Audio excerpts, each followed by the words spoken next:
The planet Earth spoke. My dear Lord, O Supreme Personality of Godhead, you are transcendental in your position, and by your material energy you have expanded yourself in various forms and species of life through the interaction of the three modes of material nature.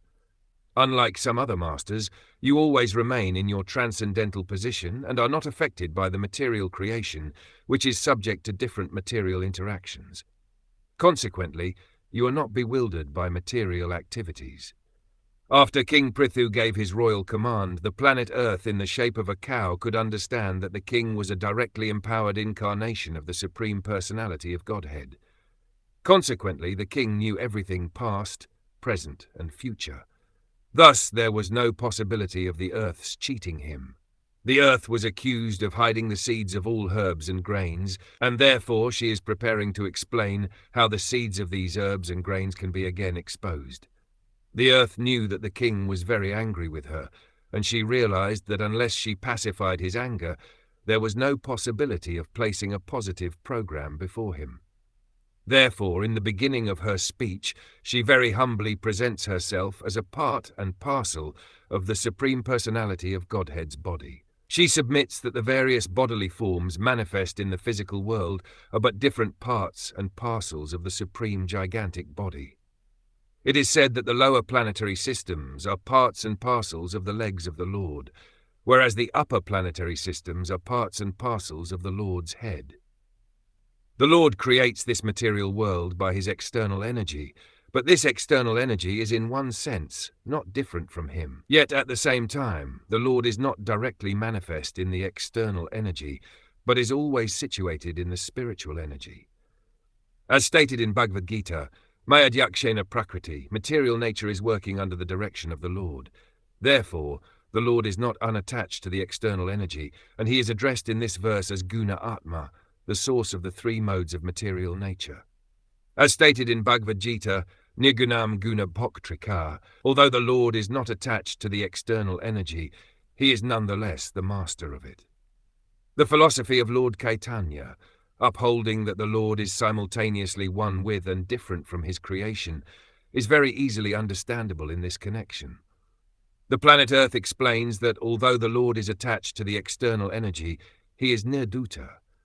He is completely free from the activities of the external energy. The Lord is always situated in his internal energy. Therefore, in this verse it is stated, Svarupa Anubhavena. The Lord remains completely in his internal potency, and yet has full knowledge of the external energy as well as the internal energy, just as his devotee remains always in a transcendental position, keeping himself in the service of the Lord without becoming attached to the material body. Srila Rupa Goswami says that the devotee who is always engaged in the devotional service of the Lord is always liberated, regardless of his material situation. If it is possible for a devotee to remain transcendental, it is certainly possible for the Supreme Personality of Godhead to remain in his internal potency without being attached to the external potency. There should be no difficulty in understanding this situation. Just as a devotee is never bewildered by his material body, the Lord is never bewildered by the external energy of this material world. A devotee is not hampered by the material body, although he is situated in a physical body that runs according to so many material conditions, just as there are 5 kinds of air functioning within the body, and so many organs, the hands, legs, tongue, genitals, rectum, etc., all working differently. The spirit soul, the living entity, who is in full knowledge of his position, is always engaged in chanting Hare Krishna, Krishna Krishna, Hare Hare, Hare Rama, Rama Rama, Hare, and is not concerned with the bodily functions. Although the Lord is connected with the material world, he is always situated in his spiritual energy and is always unattached to the functions of the material world.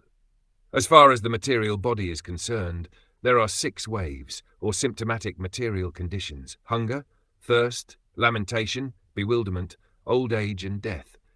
The liberated soul is never concerned with these 6 physical interactions. The Supreme Personality of Godhead, being the all-powerful master of all energies, has some connection with the external energy, but he is always free from the interactions of the external energy in the material world.